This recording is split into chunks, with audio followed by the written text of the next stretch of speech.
araw po. Ngayon po ay araw ng Huwebes, April 16, 2026. Time check 5 o'clock, alas 5 ng hapon. At ako po ay papuntang gig. Sugtog ako sa Makati, sa Botong's Bar. Ngayong araw na to ay may konti tayong pag-uusapan tungkol dito sa Motorstar ADB 175. Marami sa akin nagtatanong na kung ano raw ba ang naging experience ko rito sa paggamit ko ng ADB 175. Tatanong kung ano ba yung mga issues, mga ganyan, bandong. Ngayon, pag-usapan natin ng konti ito.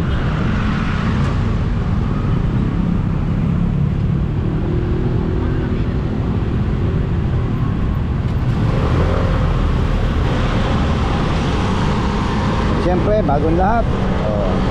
Shout out muna sa ating mga tropa.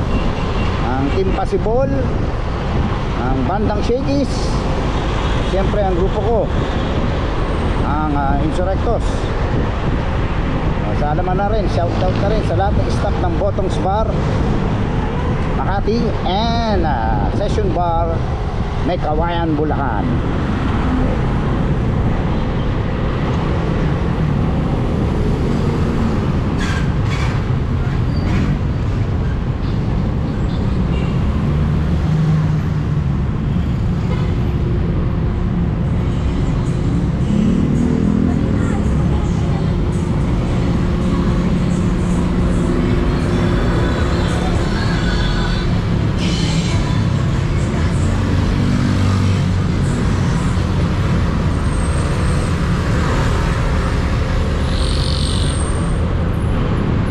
Okay, umpisahan na natin.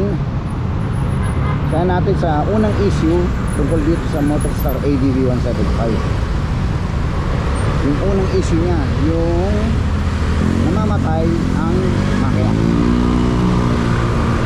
Yan ang number 1 na issue. Lahat ng mga namamatayan, biglang namamatay, napaka-idle, kahinto, namamatay, bigla na lang. Pero may start naman, yun ang naging sakit niya.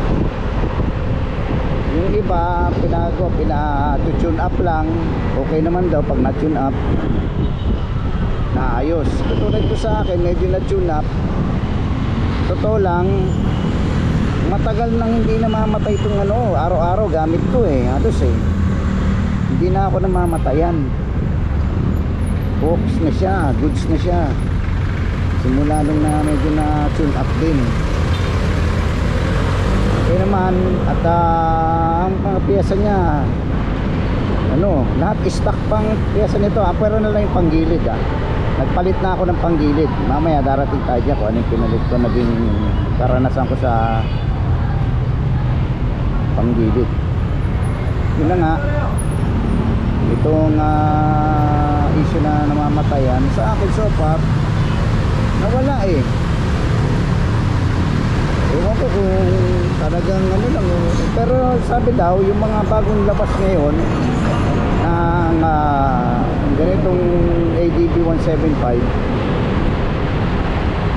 wala na raw ganong issue okay na raw kaya yung mga nauna yung talaga meron.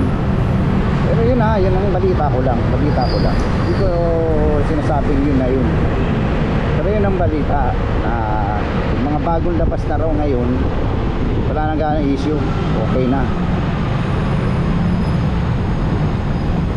Yun na nga, sa tungkol dyan sa namamatay yung makina, yun sa akin yun goods, okay na. At magtanong naman paano raw performance ito sa akyatan. Sa akyatan wala akong masabi dahil subok ko na to. Ilang akyatan ang inabot nito, papuntang Baguio. Meron pa may pinuntahan kaming mataas din ang pinuntahan namin lugar Matarik yun, nasubukan namin sa may bandang Ilocos pala. meron kaming pinuntahan doon na bundok, patarik talaga. Sabi basic mismo, kayang-kaya. Wala siyang ano, hapak niya maganda, performance niya. Kaya lang ano eh, siyempre hindi nyo ano yung mga kung ano yung mga features ng mga branded na motor, hindi nyo makikita dito eh. Pero sa akin, goods talaga siya. Sarap siyang gamitin, o ayos lang. Yung height niya sa akin 5'5" ang taas ko eh, medyo nakatingkayad akong konti, kaya okay pa rin sa mga medyo maliliit na taong katulad ko.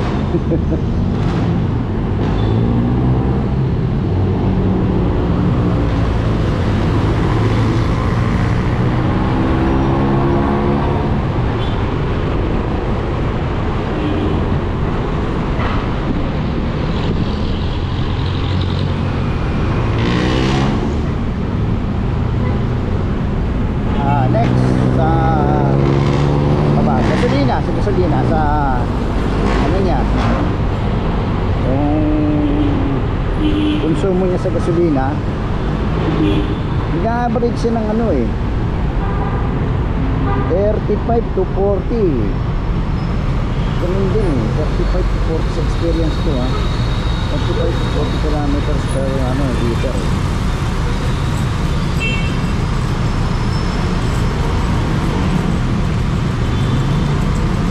Tayo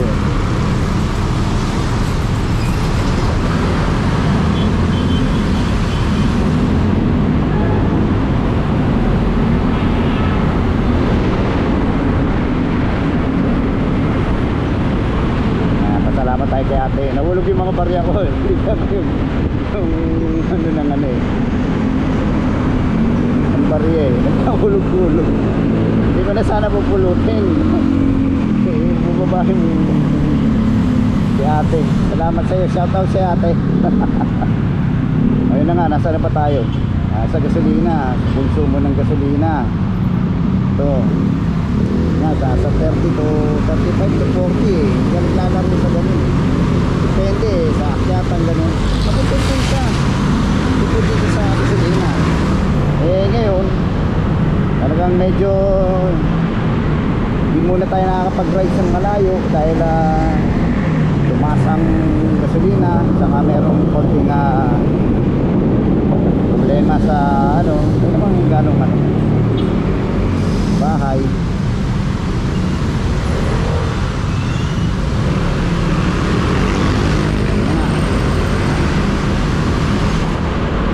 Tapos nagpalit na ako ng dalawang beses na kami nagpalit ng ano eh, nag-change oil eh. Yung unang change oil namin, yung unang 500 odo, 500 kilometers, unang 500 kilometers namin nag-change oil kami. Tapos sumunod yung nag 5K. Eh ngayon hindi pa ako nakakapag-change oil eh.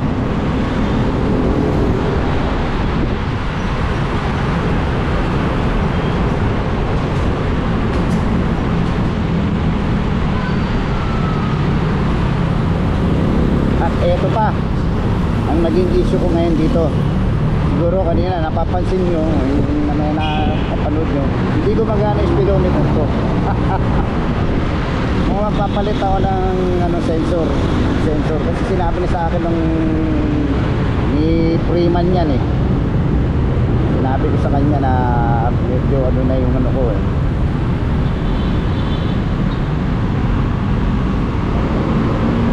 papalit daw ng ano, sensor. May napanood din ako na gano eh, na ganyan din naging issue niya eh. Yan mga nagiging issue. Iba naman may naging issue panel mismo eh, buong panel eh, nagpalit sila eh.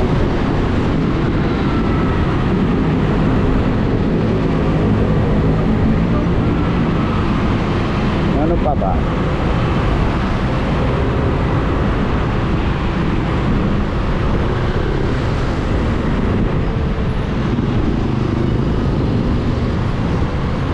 Yun, sa panggilid naman, ito payo ko, kung bago yung ano nyo, pag nag 3K odo na, paano nyo na, pa-check nyo na yung ano nyo, gilid nyo, palinis nyo. O kaya pas mabuti, palit na kayo ng ano, ng clutch lining, kasi medyo mabilis mapudpud yung clutch lining nito eh. Ewan ko lang, sa dapat siguro kaya ako napapudpuran kagad dahil ano eh, puro long ride ang ano namin eh, diretso eh. Pero yun na, the best, palit kayo ng medyo quality na clutch lining. Yung gusto nyo pa, pati ano na, buo na, belt, lahat.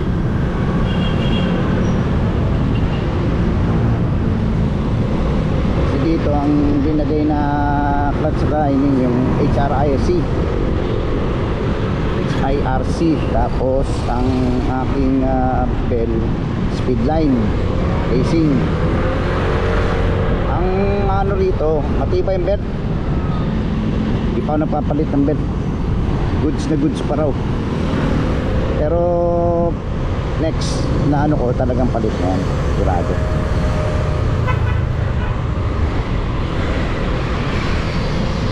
Yung bola ko dati 14, nag 13 ko, parang mas gusto ko pa rin talaga yung 14 kaya pinabalik ko.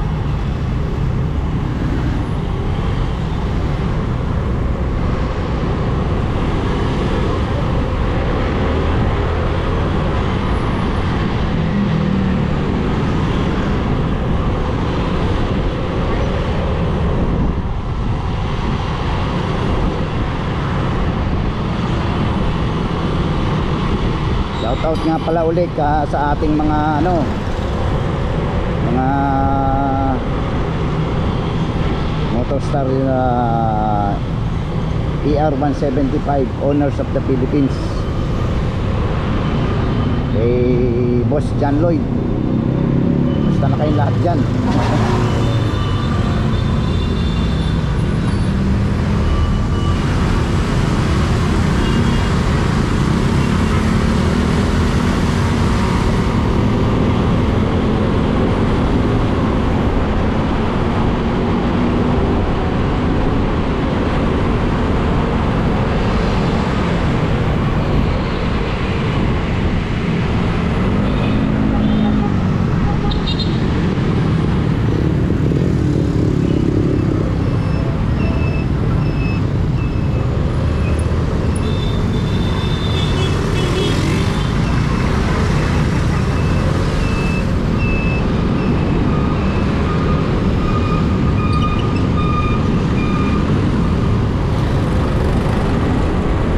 Pa pala, ito pa maayan ko dito. Handling niya okay siya eh, okay siya. Yung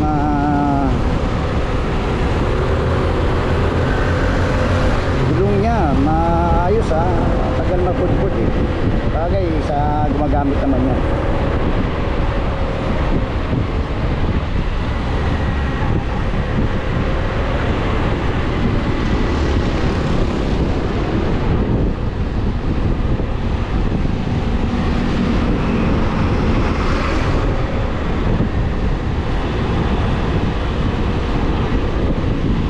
Ang ruta ko tuwing Huwebes, pag may gig kami rito sa Botong's Bar, KP Rizal, Makati.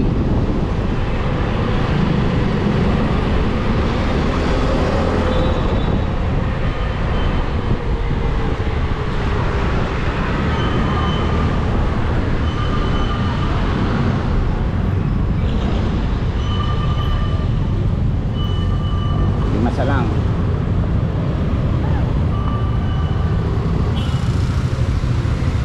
Napansin ko nung unang gamit ko rito, malakas ang inig niya.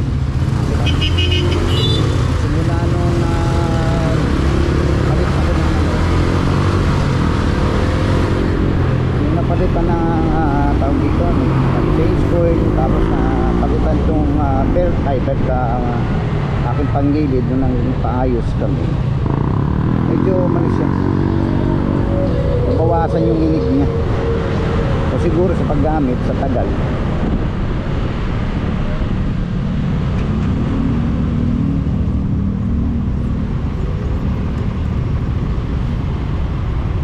Lakson na, bigyan na tayo.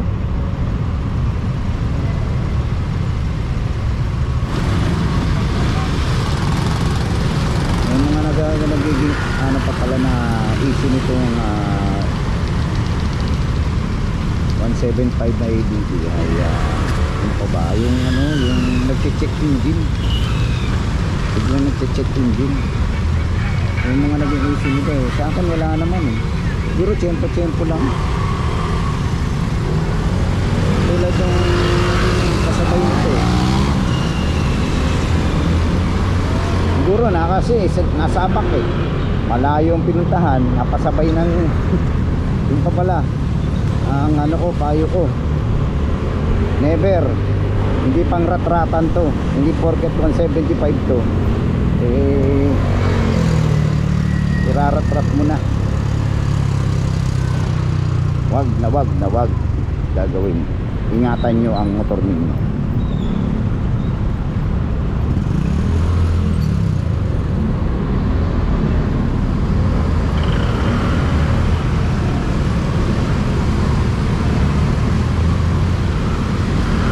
Kasi kami pag nagra-ride kami,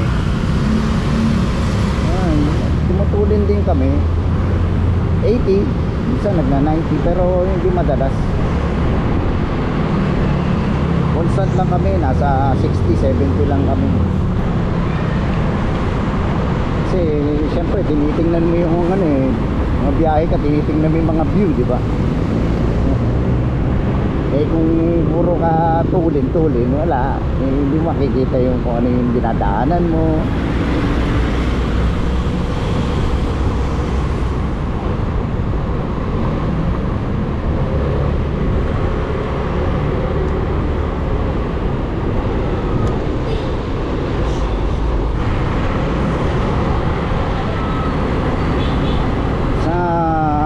Pala sa tulin niya sinasabi nga top speed hindi ako nagado hanggang na ano ko lang na 100 lang ang inano ko, pero kaya pa. Yung kilala ko nag 135 eh, top speed daw niya eh, sagad niya ng 135.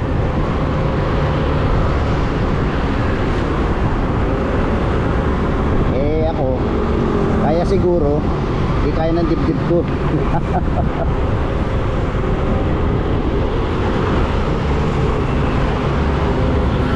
Chill ride lang po tayo.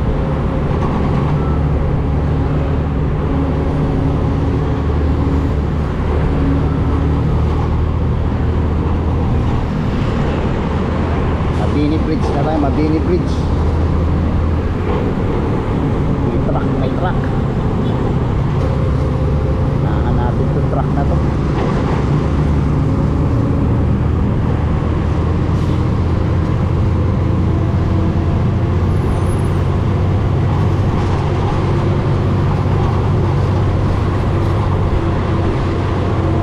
Maluwag ang kalsada, simulan tumaas ang gasolina. Grabe, taas.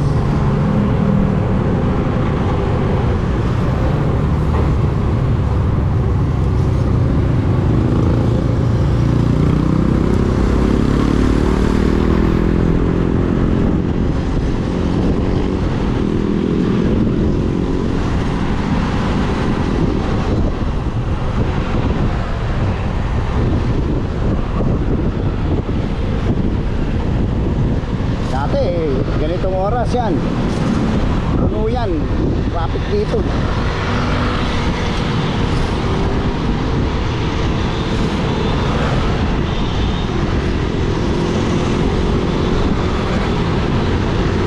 Traffic, kailan kaya matatapos yung gera na yan?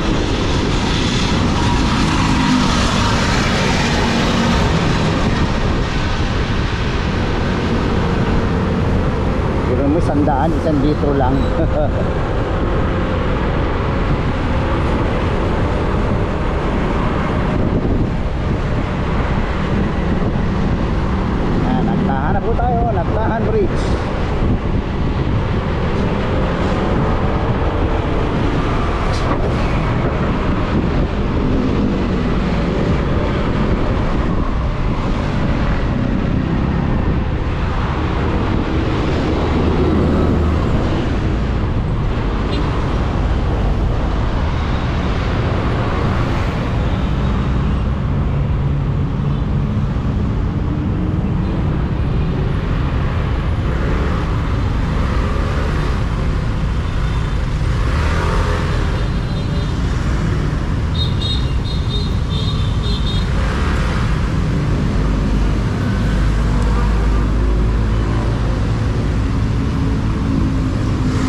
pala nito, maidagdag ko pa.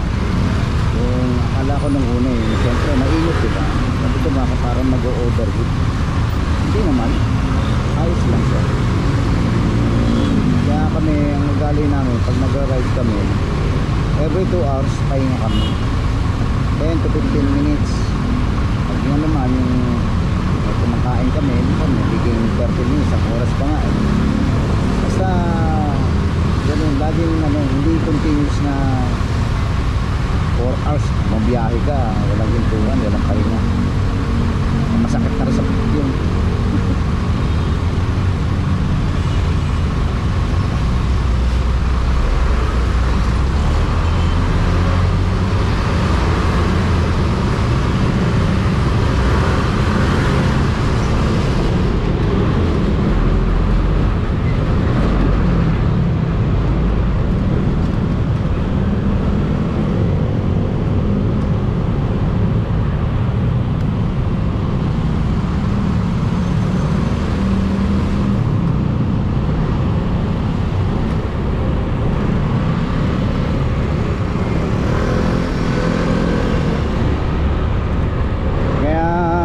Overall naman kung sa sa akin, sa performance niya, good siya sa akin. Pasado siya 90 siya, 90 siya. Uy, bagong rito yung kalsada, regroove. Tawag namin dyan, bago regroove. Ini-scrape ng ipapa asfalto ni Yorme.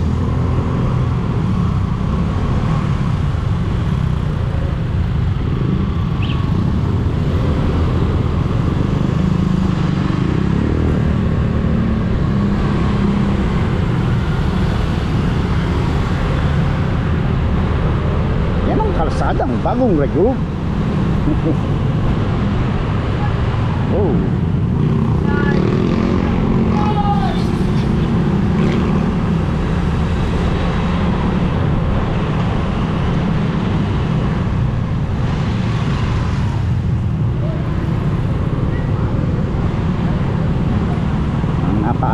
Mapaaga ako ah.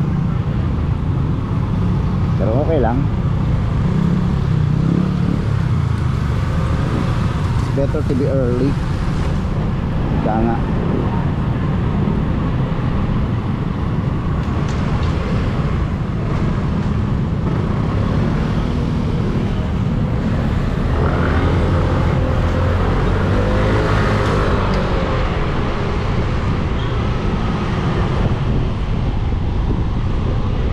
Shoutout na rin kay sa ating Team Sanama Beach. Kay Kiko Master.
ah.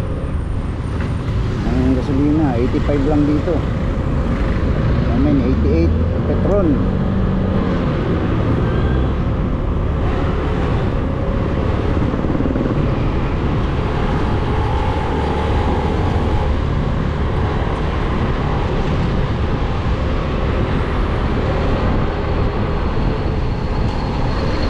At yan nga po.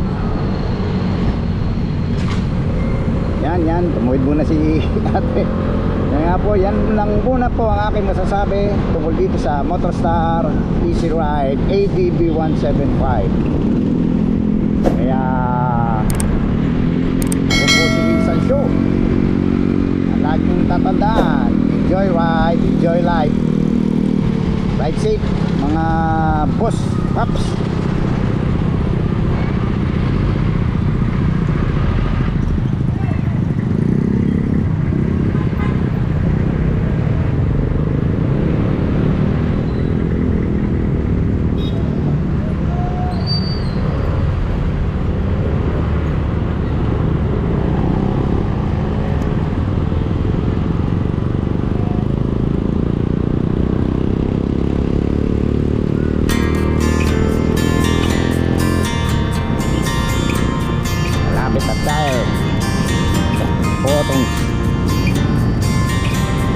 Bottom.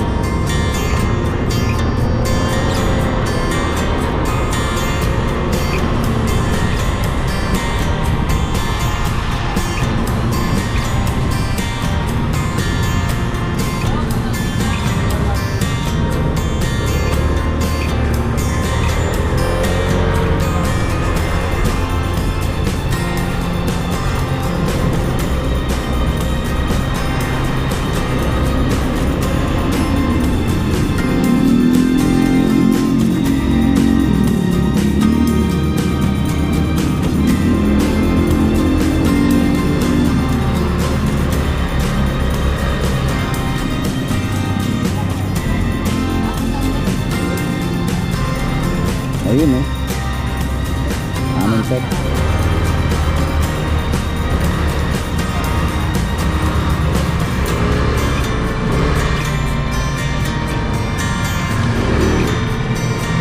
Ito na ako, bottoms. Aray, sakit sa puwet.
Yan, botong.